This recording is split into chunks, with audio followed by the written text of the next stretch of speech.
Well, to wait, to pray, to tell stories, these basic practices, we want to say thank you to Andrew Rood and the time we've spent with him. And I welcome you now back to the ACU TV studio. We're live here in the studio with some special guests to take some time to listen into the questions that you have. You'll see a telephone number there on the bottom of your screen. Give us a text. Give us your questions, your comments. That'll help us foster a good, robust conversation for a few minutes here in the studio. I'm delighted to have Suzie Macaluso with us. Suzie is a sociology professor. We've heard from you already earlier in the broadcast. Thanks for joining us here for this.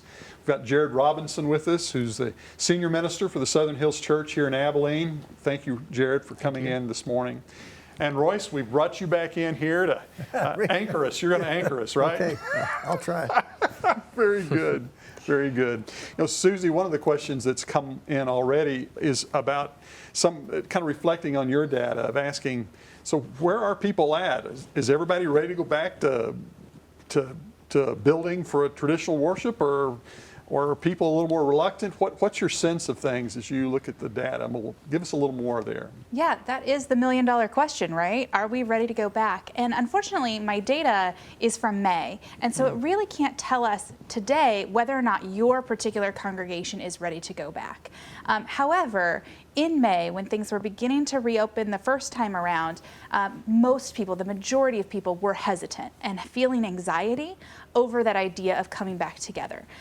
Very few people said, we can just go back together as is, don't worry about it. A good 60 to 65% said, I feel anxious, particularly about large group meetings. And what I found is that didn't actually vary by church size. So it doesn't actually matter how large your congregation is. People are feeling anxious across the board. So I think sometimes we might think, oh, well, small churches, they're okay. But I think this is a time where leaders need to reach out to their congregation and ask them how they feel. Yeah. And we do have some resources for that if anyone is interested. Great. We'll talk about that later in our webinar. I'm seeing that too with churches that I'm consulting with. They're kind of all over the map, and they're finding within their churches, within the congregations, and the survey work that they're doing internally. It's just a wide array of responses about that. Jarrod, I want to come to you with a question. One of the things that Andy and I talked about in our presentation was this sense of angst and weariness that people are feeling, and apparently that's resonating. It's showing up in the chat lines, and we've got some questions about that. And just feeling tired. You're in ministry. Are you just all energetic these days? Kind of give us a report from the Well, I wasn't exactly like, Tigger before all this, energy-wise. Well, okay. I'm probably a little more like Eeyore, just my baseline. And so, no, I think like most ministers and members of our churches, initially, I mean, if you still have a job in whatever industry you're in, it's harder and different than it was before all of this. And so I think initially you kind of meet that with, okay, this is a big challenge. I think we all were hoping this was all going to be a lot shorter of a season. Yes. But then as it starts to sink in that there's no clear way out of this. There's no clear end date. There's no clear goal to say, okay, this is when things are going to, quote, go back to normal. And I think like a lot of people, I started going through the stages of grief, right? Of just, okay, what does this look like? And I had to go talk to my mentors, the people who I tend to need to lean on, and yet I don't think of reaching out to them to say, okay, how do I hold on to my sense of calling in this when so much of what's life-giving about ministry is now gone? Preaching to cameras is like, I kind of compare it to when I was younger and I have a crush on a girl who wasn't that interested in me, and I was putting all the energy into trying to pursue a relationship, and you realize that other person's just not giving you much back in return. Maybe you should move on. Doing ministry virtually, I absolutely believe the Holy Spirit uses it. I've experienced it myself on the other side of the screen, but in the moment, there's just not a lot of feedback. And so week after week after week of that starts to wear on you. And you start to ask yourself, how many of these these virtual sermons do I have in me? How many Zoom small groups can I do? How many Zoom Bible classes can I do? And so what I would say is the first thing that I had to come to terms with is I was more addicted to the illusion of control than I ever knew. And I've lived my life trying to embrace various spiritual practices that I thought were helping me give up that addiction to an illusion of control. But this right here, this in my life has been the longest sustained refusal I've ever had to face of, no, you're not in control.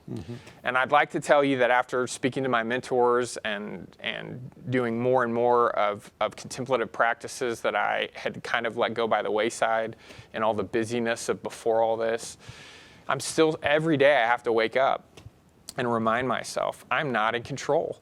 And yet God's calling me to serve.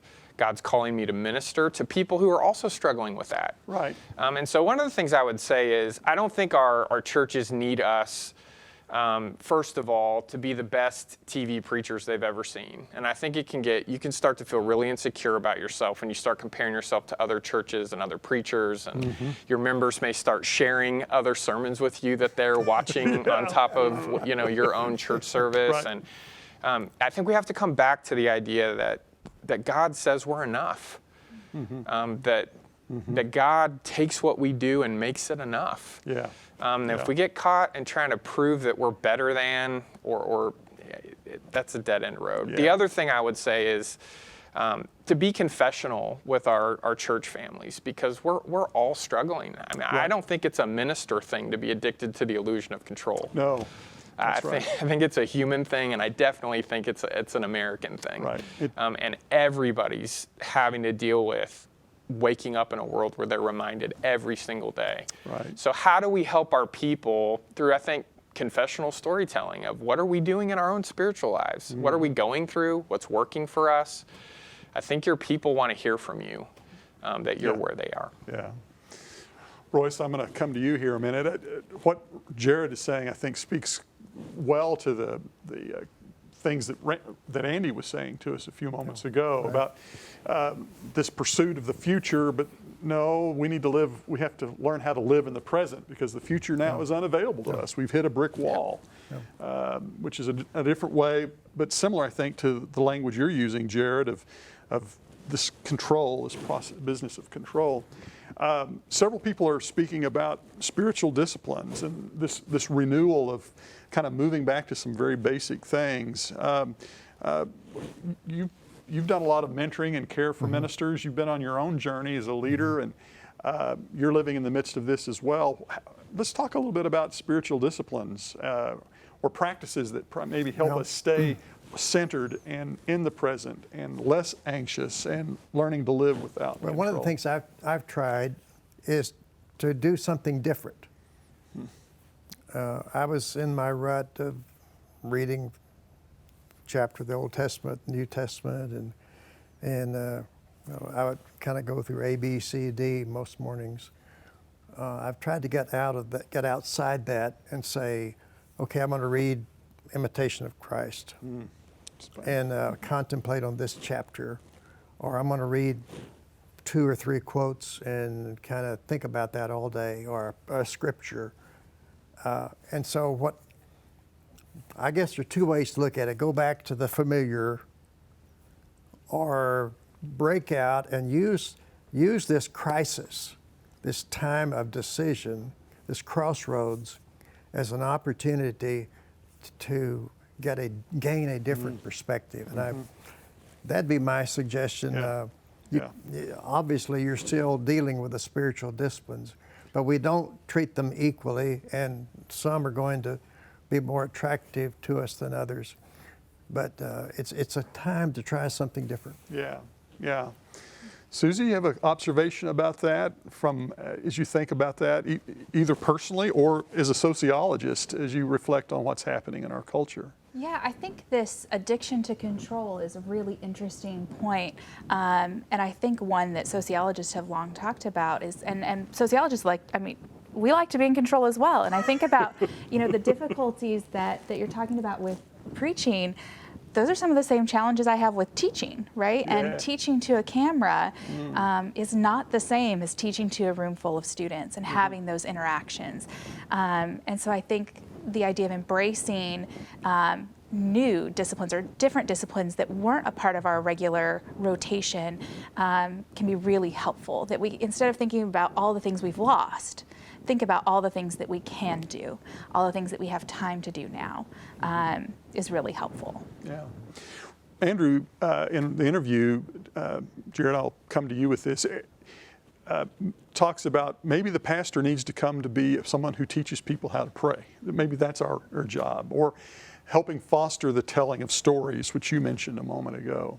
Or how to model waiting for a congregation. So I want to kind of turn this and say, okay, as pastors and church leaders, how do we begin to practice pastoring, leading, congregational leadership in some new ways? What starts to come out at you, or what are you learning or wrestling with as a person in congregations today? I was wrestling with this before COVID and the pandemic, but now it's clearer to me that I have spent so much of my life trying to create content. And that what church is uniquely equipped to do is to share some degree of content, but to do that in the context of connection. And that this is calling for focusing, I think, less on innovative, creative content. And it's finding a way to connect with people and share helpful, practical ways. I mean, I think we do assume that people just know how to pray.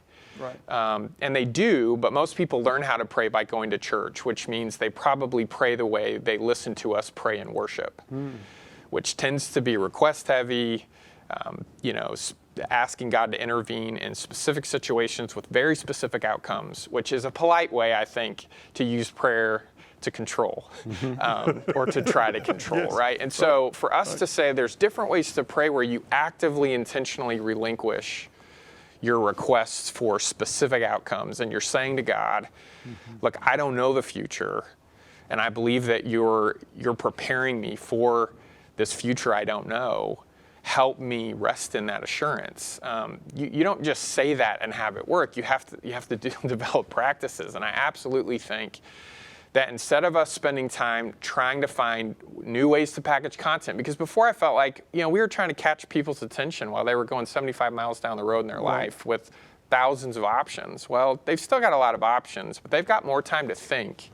They've got more time to reflect, I think, than they did before. But if you've never done that, it can actually feel painful.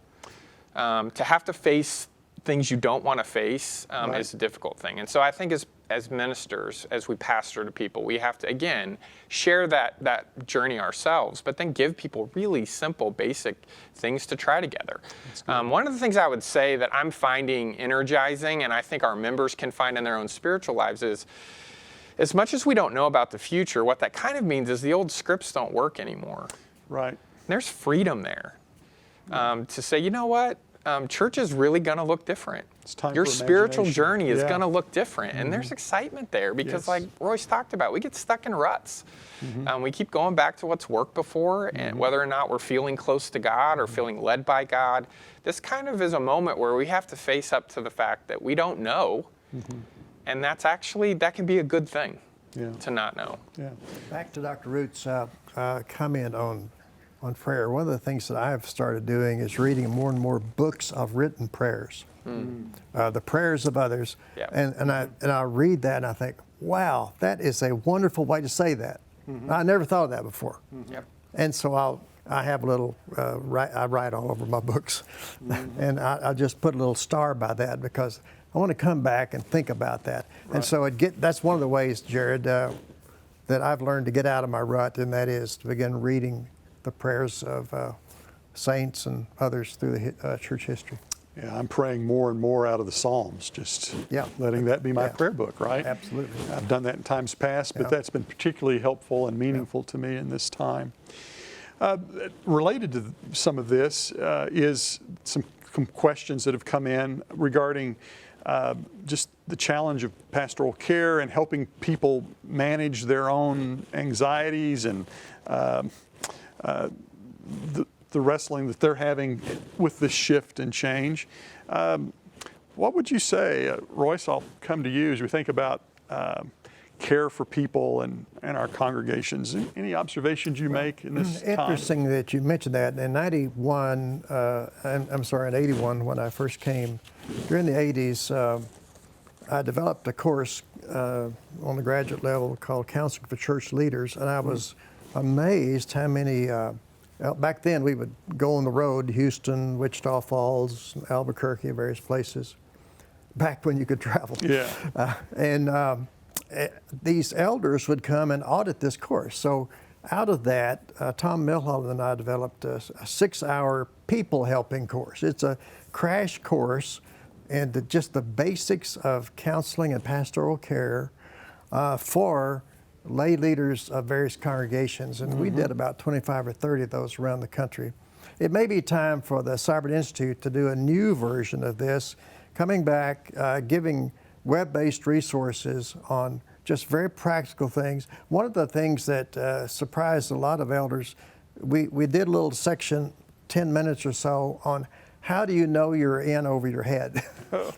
Because there are some situations where an untrained person, well-meaning as they are, really needs to be looking around for some professional help. And so very practical stuff like that. And I think we'd be ideally positioned, the Siburt Institute, with our website to produce some things like that that might be of real help. Well, we've got some work cut out for us on that score, right? I think we just bought ourselves a job. Yeah, come on, I think Jerry. one of the struggles is depending on the culture of your church and maybe even the size of your church, elders and other ministry leaders in your church may have a sense that the primary task of leading is making decisions on behalf of the institution.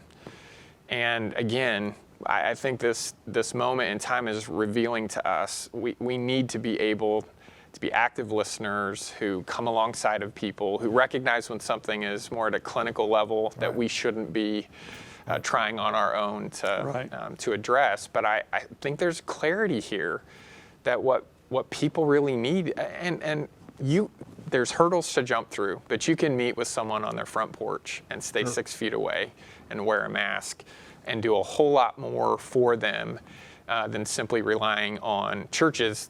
In many cases, are creating their own web content. That goes so far, but it's not going to go as far as we need it to. I'm just thinking about stories I've been hearing in recent weeks about churches where ministers and elders are back to some old school stuff, getting in a car and having front porch chats, masks, distancing with folks, and they're loving it. Standing out in the yard, just seeing each other face to face. This is where imagination and just kind of rethinking basic pastoral care can really bless us. We'll rediscover things. We talked about small churches and large churches a while ago. Yeah. A smaller congregation, I think there's more opportunity, but when you get 800,000, 1,500 people, it's a little bit harder to do. At least it takes a lot more delegation. But there have been some great stories coming out of the encounters you're talking about. That's right. That's right. Hey, I've got a question. I'll get Suzie here with this one real quick. You mentioned people are having fears about returning to church. What are they naming? What are some of their concerns or fears as they think about coming back in? Yeah, so in the large data set collected, we didn't really get the chance to ask any open-ended questions about what in particular they feared. However, in a separate study where we helped congregations ask their members and survey their members, the open-ended responses there were a lot about, my kids don't understand social distancing. I'm afraid that I am going to bring this to someone else. And that's interesting because older adults, the older you are, the less concerned you are.